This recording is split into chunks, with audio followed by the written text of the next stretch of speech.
A sociologia como ciência surgiu no século XIX, muito influenciada pelas transformações sociais da Revolução Industrial e da Revolução Francesa. Os pais da sociologia, como Emile Durkheim, Karl Marx e Max Weber, buscaram entender as dinâmicas da sociedade, as estruturas sociais e os comportamentos coletivos. Desde então, a sociologia se desenvolveu em diversas correntes teóricas e metodológicas, explorando temas como desigualdade, cultura, poder e identidade, entre tantos outros.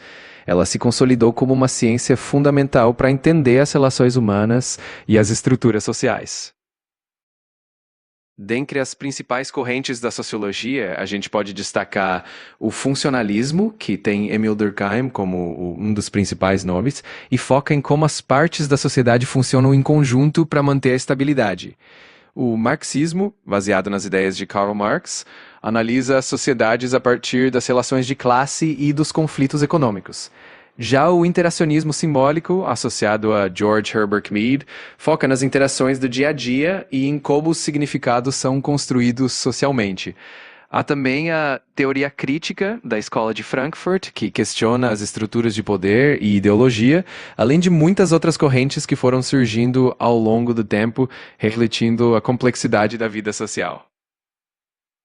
Claro, Emil Durkheim é considerado um dos fundadores da sociologia e focava em entender como a sociedade se mantém coesa e integrada. Ele desenvolveu o conceito de fatos sociais, que são maneiras de agir, pensar e sentir que existem fora do indivíduo, mas exercem um poder coercitivo sobre ele. Durkheim também estudou a divisão do trabalho social e como ela evolui de sociedades mais simples para mais complexas, analisando os tipos de solidariedade, a mecânica, que é mais comum em sociedades tradicionais, e a orgânica, que prevalece em sociedades mais modernas. Além disso, ele investigou temas como religião, educação e suicídio, sempre buscando entender os elementos que mantêm a coesão social. Para Durkheim, um fato social é basicamente uma maneira de agir, pensar ou sentir que existe fora do indivíduo, mas que exerce uma força sobre ele, influenciando suas ações. Esses fatos são gerais dentro de uma determinada sociedade, ou seja, eles são coletivos e não individuais. Um exemplo clássico que ele dá é o da língua, que é um sistema que existe independentemente de qualquer pessoa, mas que cada indivíduo precisa seguir para se comunicar. Outro exemplo são as leis, as normas morais ou mesmo as regras de conduta que moldam o comportamento das pessoas e garantem a coesão social. Para Durkheim, estudar os fatos sociais é fundamental para entender como a sociedade funciona. Exatamente. Para Durkheim, o indivíduo está sempre imerso nessas estruturas sociais e elas moldam o comportamento, as crenças e os valores de cada pessoa. Ele via a sociedade como algo maior do que a simples soma dos indivíduos, com as suas próprias leis e dinâmicas. Dessa forma, a relação entre indivíduo e sociedade é sempre mediada por essas estruturas sociais que nos influenciam constantemente. Durkheim via a religião como um elemento fundamental para a coesão social. Ele acreditava que, por meio dos rituais e das crenças coletivas, a religião reforça os laços entre os membros de uma comunidade, criando um senso de pertencimento e de solidariedade. Em sua obra As Formas Elementares da Vida Religiosa, ele estudou religiões tribais para mostrar que a religião, na verdade, é uma forma de a sociedade celebrar a si mesma, projetando seus valores e sua força em símbolos sagrados. Assim, a religião é uma forma de manter a ordem social e de fortalecer a união entre as pessoas. Sim, Durkheim também se preocupou em entender qual é o papel do indivíduo dentro da sociedade. Ele acreditava que, embora os indivíduos sejam influenciados pelos fatos sociais, eles também desempenham um papel ativo na manutenção e na transformação dessas estruturas sociais. Ele destacava, por exemplo, a importância da socialização, que é um processo através do qual os indivíduos internalizam as normas e os valores da sociedade, o que garante a continuidade da ordem social. Ao mesmo tempo, Durkheim reconhecia que os indivíduos, com suas ações, podiam contribuir para mudanças sociais, transformando e adaptando as estruturas ao longo do tempo. Durkheim enxergava a política como mais uma das instituições sociais que contribuem para a coesão e a ordem dentro de uma sociedade. Ele acreditava que o Estado tinha um papel fundamental na regulação dos conflitos, na manutenção da solidariedade social e na garantia de que as normas e valores coletivos fossem respeitadas. Para ele, a política e o Estado não eram apenas mecanismos de poder, mas também instrumentos de integração social, que ajudavam a sociedade a funcionar de maneira mais harmônica. Durkheim classificou os tipos de sociedade principalmente com base na forma de solidariedade que as mantém coesas. Ele identificou dois tipos principais: a solidariedade mecânica, que é típica de sociedades mais simples e tradicionais, onde os indivíduos compartilham crenças e valores muito semelhantes, e a solidariedade orgânica, que é característica de sociedades mais complexas e modernas, onde há uma maior divisão do trabalho e cada indivíduo desempenha um papel específico complementando os outros. Essa distinção ajuda a entender como a coesão social se transforma ao longo do tempo. Com certeza, a solidariedade mecânica pode ser exemplificada em sociedades tradicionais, como pequenas comunidades rurais ou tribos, onde as pessoas compartilham costumes, religiões e modos de vida muito semelhantes, e a coesão social é mantida pela semelhança entre os indivíduos.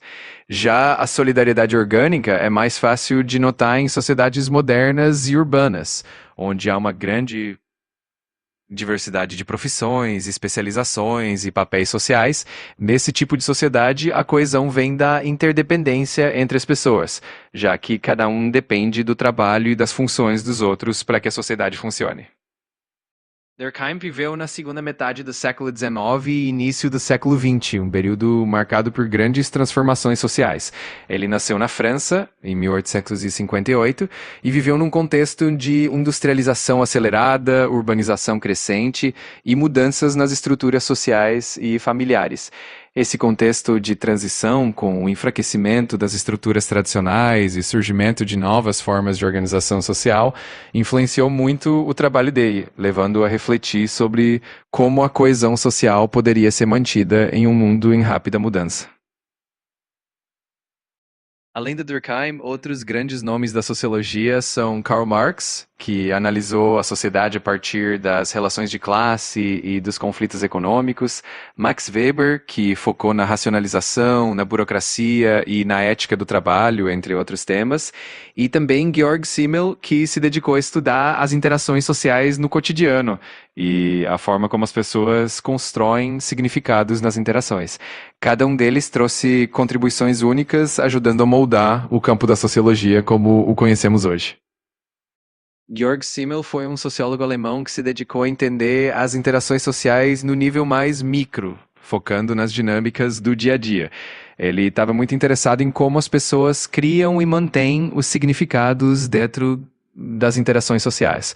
Simmel também estudou a vida urbana, analisando como as metrópoles modernas influenciam os relacionamentos e o comportamento das pessoas. Ele é conhecido, por exemplo, pelo conceito do estranho, que é aquele indivíduo que faz parte de um grupo, mas ao mesmo tempo mantém certa distância, trazendo novas perspectivas. Simmel contribuiu muito para a sociologia urbana e para a compreensão das interações sociais cotidianas. Georg Simmel escreveu diversas obras influentes. Uma das mais conhecidas é A Filosofia do Dinheiro, onde ele explora como o dinheiro afeta as relações sociais e a cultura. Outro trabalho importante é Sociologia, uma coletânea de ensaios em que ele analisa as formas de socialização, como o conflito, a troca e a sociabilidade. Ele também é conhecido por ensaios como As Grandes Cidades e a Vida do Espírito, onde ele examina o impacto da vida urbana na individualidade. As obras de Simmel são muito variadas e sempre focadas nessas interações sociais e culturais. Georg Simmel nasceu em 1858 e viveu até 1918, então ele foi contemporâneo do Durkheim. Ele viveu numa Alemanha que estava passando por um processo de rápida industrialização e urbanização, o que influenciou bastante o interesse dele pela vida nas grandes cidades e pelas mudanças nas interações sociais. Ele também viveu num período de grande efervescência intelectual, convivendo com outras figuras importantes da filosofia e das ciências sociais da época. Max Weber foi um sociólogo e economista alemão que viveu entre 1864 e 1920.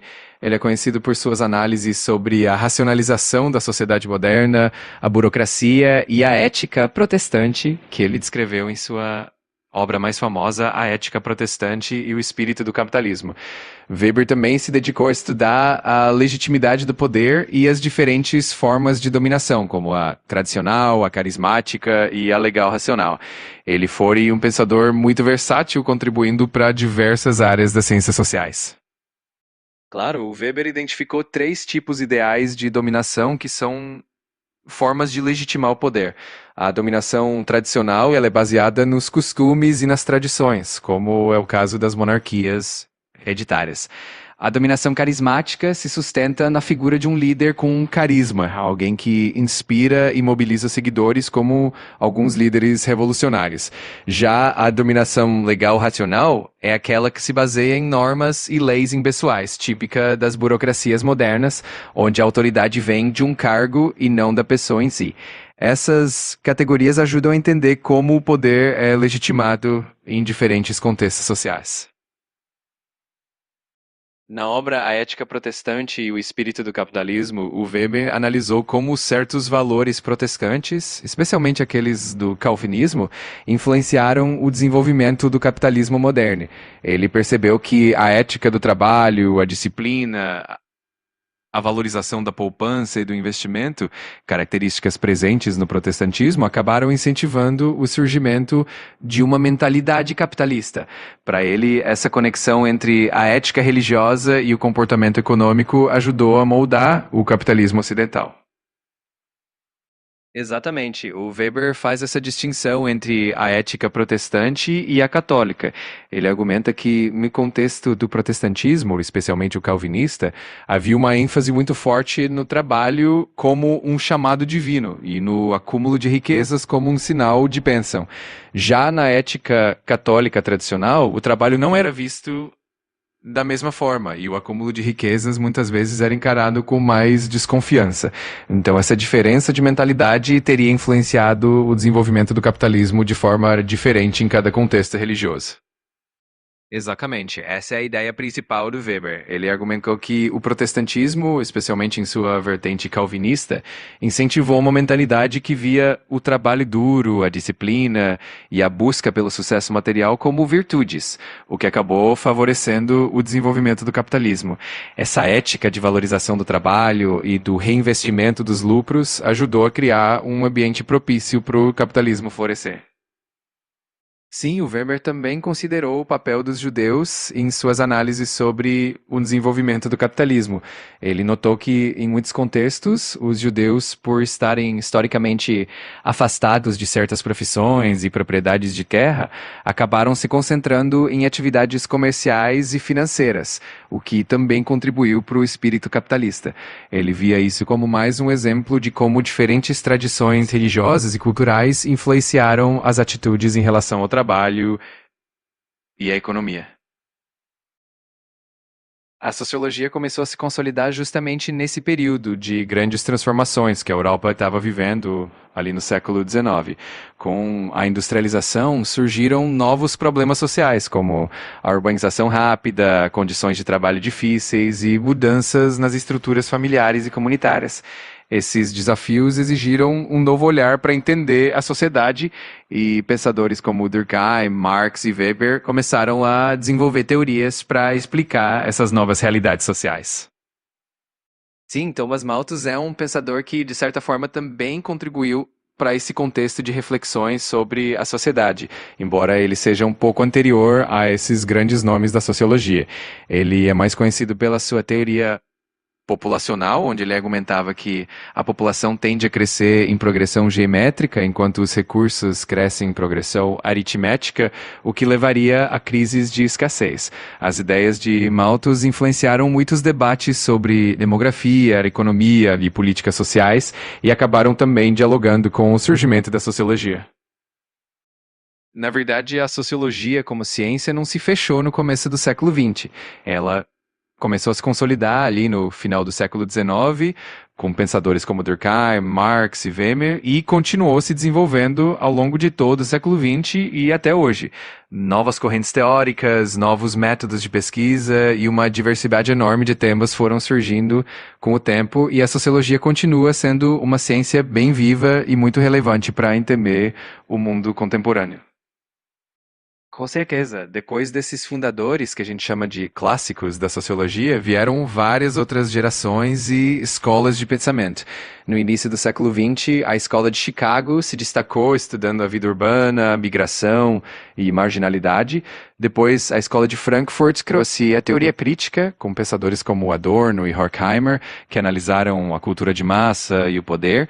Mais tarde surgiram correntes como o estrutural funcionalismo, o interacionismo simbólico e, mais recentemente, abordagens como a sociologia pós-moderna e os estudos de gênero, raça e classe que continuam ampliando o campo. A escola de Frankfurt é realmente fascinante. Ela surgiu na Alemanha no início do século XX e reuniu pensadores como Theodor Adorno, Max Horkheimer, Herbert Marcuse, entre outros. Eles desenvolveram a teoria crítica, que busca entender a sociedade a partir de uma perspectiva mais ampla, questionando as estruturas de poder, a cultura de massa e o papel da indústria cultural. Eles tinham um olhar bem crítico sobre a sociedade capitalista e procuravam formas de emancipação social. Exatamente. A teoria crítica é bastante interdisciplinar. Além da sociologia, ela dialoga muito com a filosofia, com a psicologia, com as ciências políticas e até com os estudos literários e culturais. Os pensadores da escola de Frankfurt estavam muito interessados em entender como as ideologias se formam, como a cultura influencia o comportamento e como as estruturas de poder se perpetuam, o que exigia uma abordagem bem ampla que fosse além de uma única disciplina.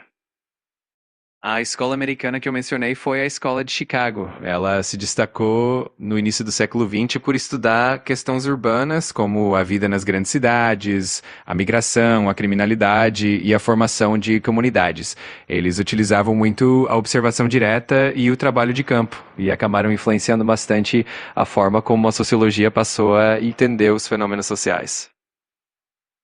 Além da Universidade de Chicago, outras universidades nos Estados Unidos se tornaram grandes polos de produção de conhecimento em sociologia e outras áreas. A Universidade de Columbia, em Nova York, é um exemplo importante, com nomes como Robert Merton. A Universidade de Harvard também teve um papel fundamental, assim como a Universidade da Califórnia, em Berkeley. Esses centros acadêmicos foram fundamentais para o desenvolvimento da sociologia nos Estados Unidos ao longo do século XX. As guerras, especialmente as guerras mundiais, tiveram um impacto enorme na sociologia. Elas levaram os sociólogos a refletirem sobre as causas dos conflitos, as dinâmicas de poder, o papel da propaganda e dos regimes totalitários, e também sobre as consequências sociais e psicológicas dos conflitos. Depois das guerras, houve um grande interesse em entender fenômenos como o trauma, a reconstrução social e as mudanças nas relações internacionais, o que gerou muitas pesquisas e novas teorias dentro da sociologia. A sociologia viu o pós-guerra como um período de profundas transformações. A imigração em massa, por exemplo, foi analisada em termos de integração cultural, formação de novas identidades e também dos desafios sociais nas sociedades de acolhimento. As transformações políticas, como o surgimento de novos estados e a consolidação da Guerra Fria, foram estudadas em termos de ideologia, poder e mudanças estruturais. A sociologia também se dedicou a entender os movimentos de direitos civis, as lutas por igualdade e as novas dinâmicas sociais que surgiram nesse contexto. Nessas décadas, a sociologia estava fervilhando com várias correntes. O estrutural funcionalismo ainda era bem influente, especialmente nos Estados Unidos, com nomes como Talcott Parsons, mas também ganharam força as teorias do conflito, inspiradas em Marx, que analisavam as tensões e as lutas de poder na sociedade, os movimentos dos anos 60 e 70, como o feminismo, o movimento dos direitos civis e o movimento LGBTQI+, também influenciaram muito a sociologia, trazendo novas perspectivas e abordagens, como a teoria crítica, a teoria feminista e a teoria da dependência na América Latina. Nos anos 80 e 90, a sociologia se diversificou ainda mais. Surgiram novas abordagens, como a teoria pós-moderna, que questionava as grandes narrativas e focava mais na fragmentação da sociedade e na multiplicidade de identidades. A teoria pós-colonial também ganhou força, trazendo novas perspectivas sobre as relações de poder globais. Além disso, a sociologia cultural e os estudos de gênero e raça continuaram crescendo e ganhando ainda mais relevância. Então, foi um período de muita pluralidade teórica. A sociologia pós-moderna, que ganhou força a partir dos anos 80 e 90, se caracteriza por questionar as grandes narrativas e as explicações universais sobre a sociedade. Em vez de buscar uma única verdade, os pós-modernos valorizam a multiplicidade de perspectivas e a ideia de que a realidade social é fragmentada. Pensadores como Jean Baudrillard e Zygmunt Bauman, por exemplo, exploraram temas como a cultura do consumo, a fluidez das identidades e a efemeridade das relações sociais. A sociologia pós-moderna também foca muito nas questões de linguagem, nos símbolos e na construção social da realidade. Sim, o Zygmunt Bauman é um dos nomes mais conhecidos da sociologia pós-moderna. Ele ficou muito famoso por conceitos como o da modernidade líquida, em que ele descreve como as relações, os empregos e as identidades se tornaram muito mais fluidos e menos sólidos do que antes. Mas, além dele, outros pensadores como Jean-François Lyotard e Michel Maffesoli também contribuíram muito para essa corrente. A sociologia pós-colonial ou pós-colonialista foca nas consequências do colonialismo e nas dinâmicas de poder entre o norte e o sul global. Ela questiona as narrativas eurocêntricas e busca dar voz às experiências e perspectivas dos povos colonizados. Autores como Edward Said, com sua obra sobre orientalismo, e Homi Mapa, que trabalhou com conceitos de hibridismo cultural, são referências importantes. Essa corrente explora como as identidades, as culturas e as relações sociais foram moldadas por séculos de dominação colonial. Sim, com certeza. Você provavelmente está se referindo ao Frantz Fanon, que foi um pensador e psiquiatra martiniquês, e ele é uma figura muito importante dentro dos estudos pós-coloniais.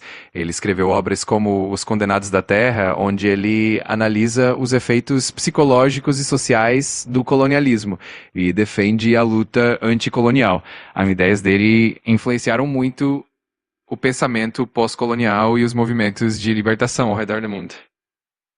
Exato, Fanon era formado em medicina e atuava como psiquiatra, mas suas reflexões sobre o colonialismo e a descolonização tiveram um impacto enorme nos estudos sociais e políticos. Então ele é uma referência importante para a sociologia e para os estudos pós-coloniais, mesmo não sendo sociólogo de formação. Sim, os estudos pós-coloniais também têm se dedicado cada vez mais às regiões do Pacífico, e um nome importante nesse contexto é o Epeli Hauofa, um antropólogo e escritor de Tonga. Ele trouxe a ideia de que as ilhas do Pacífico não devem ser vistas como pequenas e isoladas, mas como parte de uma grande rede de conexões e trocas. As ideias dele ajudaram a valorizar mais a autonomia e a agência dos povos do Pacífico dentro desse contexto pós-colonial. Sim, na América Latina a gente tem nomes bem importantes que dialogam com o pensamento pós-colonial. Um deles é Aníbal Quijano, que desenvolveu o conceito de colonialidade do poder, analisando como as estruturas coloniais continuam influenciando as sociedades latino-americanas até hoje. Outro nome relevante é Walter Mignolo, que trabalha com a ideia de pensar a partir do sul global e valorizar o conhecimento produzido fora dos centros tradicionais de poder. Esses pensadores ajudam a repensar a história e a cultura da América Latina por essa lente pós-colonial. Sim, no contexto de língua portuguesa, um nome bastante importante é o de Boaventura de Souza Santos, um sociólogo português que tem uma forte atuação em Portugal e no Brasil. Ele é conhecido por suas reflexões sobre o sul global, a ecologia de saberes e a necessidade de valorizar os conhecimentos e as perspectivas que foram marginalizadas pelo colonialismo. Ele também é um grande defensor das epistemologias do sul e do pluralismo jurídico, contribuindo muito para o pensamento pós-colonial. em língua portuguesa. No final do século XX, a sociologia passou por várias transformações para acompanhar as mudanças do mundo.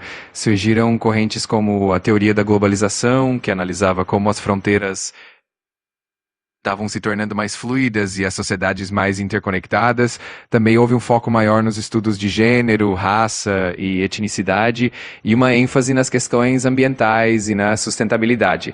A teoria da modernidade líquida do Bauman, que a gente comentou antes, também foi uma forma de interpretar essas transformações, mostrando como as relações sociais se tornaram mais fluidas e menos estáveis. A teoria da globalização ganhou bastante destaque a partir dos anos 90, com sociólogos como Anthony Giddens e Ulrich Beck. Eles analisaram como as interconexões entre países, culturas e economias estavam se intensificando, diminuindo as distâncias e criando uma aldeia global. Essa corrente também aborda os desafios da globalização, como as desigualdades, os fluxos migratórios e as transformações culturais, tentando entender como o mundo se tornou mais interdependente e complexo. A sociologia passou a se dedicar bastante às questões ambientais, especialmente com o surgimento da sociologia ambiental. Essa área estuda como as sociedades interagem com o meio ambiente, analisando os impactos das atividades humanas na natureza, as desigualdades ambientais e as formas de sustentabilidade. Além disso, a sociologia ambiental também investiga movimentos sociais ligados à ecologia e como as políticas ambientais são elaboradas e implementadas. Sim, com certeza. Um nome bastante conhecido é o de Ulrich Beck, que trabalhou com a ideia de sociedade de risco, analisando como os problemas ambientais se tornaram centrais nas sociedades contemporâneas. Outro nome é o de John Bellamy Foster, que tem uma abordagem mais ligada à ecologia marxista, analisando a relação entre capitalismo e degradação ambiental. No Brasil, por exemplo, a Henri Axelrad é uma referência nos estudos sobre justiça ambiental e desigualdade. Essas são algumas das figuras importantes nesse campo. A sociologia passou a dar um enfoque bem maior às minorias, especialmente a partir dos movimentos sociais das décadas de 1960 e 1970. A partir daí, a sociologia começou a investigar mais a fundo as questões de raça, gênero, sexualidade e outras identidades, buscando entender as dinâmicas de poder, a discriminação e as lutas por direitos. Os estudos interseccionais, por exemplo, analisam como diferentes identidades se sobrepõem, criando experiências únicas de opressão e resistência.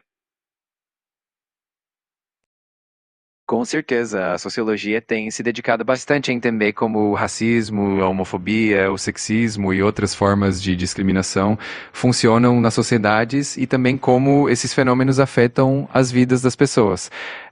Esses estudos são fundamentais para promover a conscientização, a justiça social e a construção de sociedades mais inclusivas e igualitárias. Sim, temos vários nomes importantes. Por exemplo, no estudo sobre raça e racismo, um grande nome é o W.E.B. Du Bois, que foi pioneiro na análise das relações raciais nos Estados Unidos. No feminismo, temos a Bell Hooks, que trouxe uma perspectiva interseccional ao analisar gênero, raça e classe. E no estudo da homofobia e das questões LGBTQI+, temos a Judith Butler, que é muito conhecida por suas contribuições sobre a teoria queer e a performatividade de gênero.